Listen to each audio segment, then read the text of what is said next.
Hello there guys, we're looking at a token here called QuackDoge. They've just added their liquidity, but they haven't launched yet. It launches in about 30 minutes. Their Telegram is open, but if you join their Telegram, you have to pass a little test. Then you join, but you cannot speak, so their Telegram is muted. So I've just grabbed their contract code so I can have a little look through it. And there's a couple of things that set off alarm bells for me, so I wanted to share them with you guys so you can see these things in other contracts and then decide whether or not you want to take a gamble. Now, inside their Telegram, they are saying that they've got sniper bot code. And if you get blacklisted, they will not remove the blacklist. So I want to show you what their sniper bot code is, because I think I think this is going to catch some innocent people, and it can also be exploited in a very evil way. So they've got, if we go down to the transfer function, which is right here, we can see that, where are we? Right, so this is the part that's important. If the sender is the Uniswap pair, that means basically PancakeSwap has the tokens and the tokens are leaving PancakeSwap and going to someone else, the recipient. So therefore this is someone buying tokens. Then this little bit of code will be triggered. And this is saying if the current block number is less than or equal to the launched block plus the kill block, then we're going to add a bot status to the recipient. So if you're buying tokens, you are the recipient.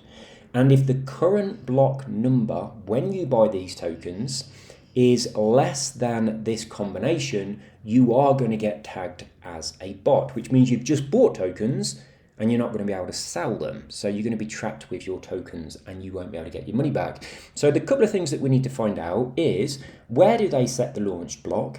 And what is the kill block amount? So if we search for launch block, you can see it's an UINT, it is made public, and it's set here. So when they launch the token, it sets the launch block. Now that's all fine, that's what we expected to find, and that is good news.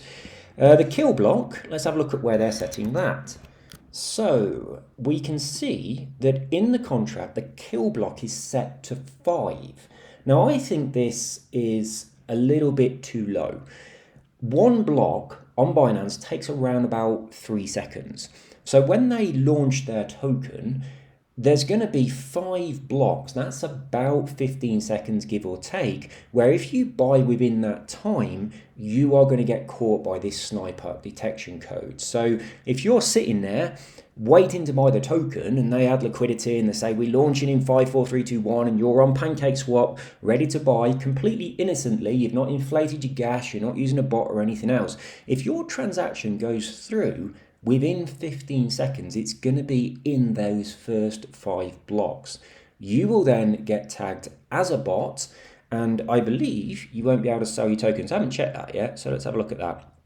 So, oh my goodness, look at this. Okay, so they have the ability to, at any moment they want to, they can update the kill block number.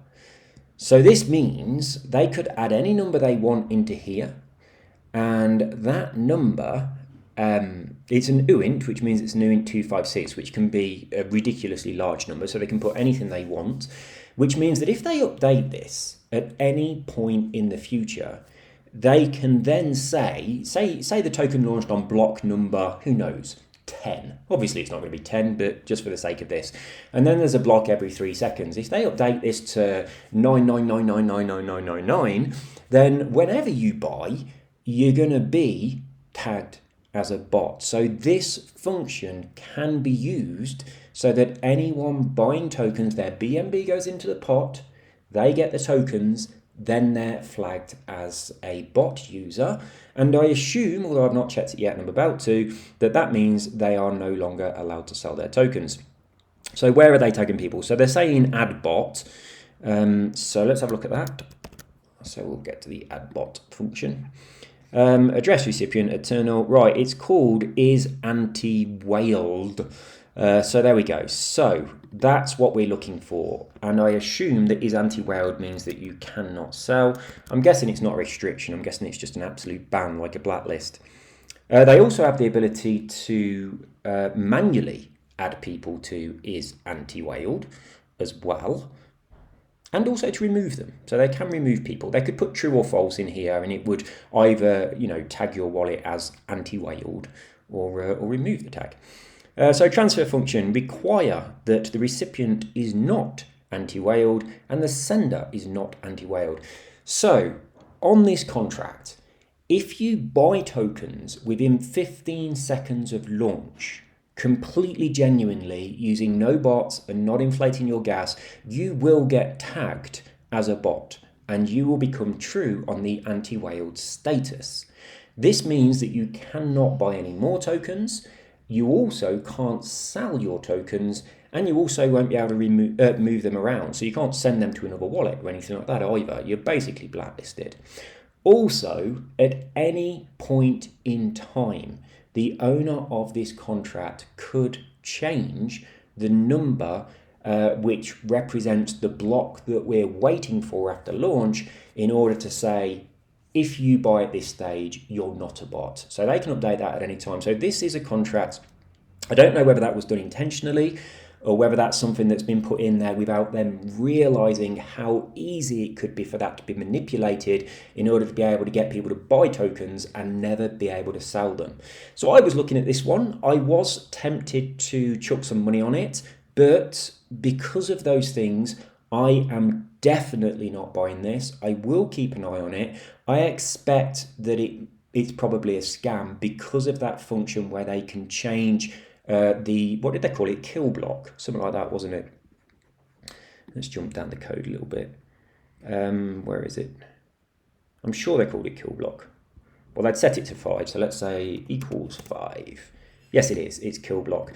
The fact that they have the ability to update this at any time is what has prevented me from buying this token. I was going to buy it. It looked all right, but when I saw that, I decided no, definitely not. So let's just jump down. There it is, look. It's a public function. Only the owner can trigger this, and they can just set the kill block to whatever they want. But you'll be able to see it. If they update it, you'll be able to see it. So we can see that they're doing something dodgy. But how many people look at that kind of stuff? Right, so there we go. So guys, I have no idea if this contract is a scam or not. I have no idea if the team are dodgy or not. I don't know if the dev is corrupt. I have no idea whether or not it's going to, they're going to use that function in order to be able to track people. But it certainly could be used in that way. And for me, that's too much of a big red flag to risk putting my money on it. So there we go, a couple of things to look at there, which might help you looking at contracts and deciding whether or not you want to buy them. If you do buy this, I hope it's genuine. I hope you make a lot of money. I'm not going to risk it. See you soon, guys. Bye-bye.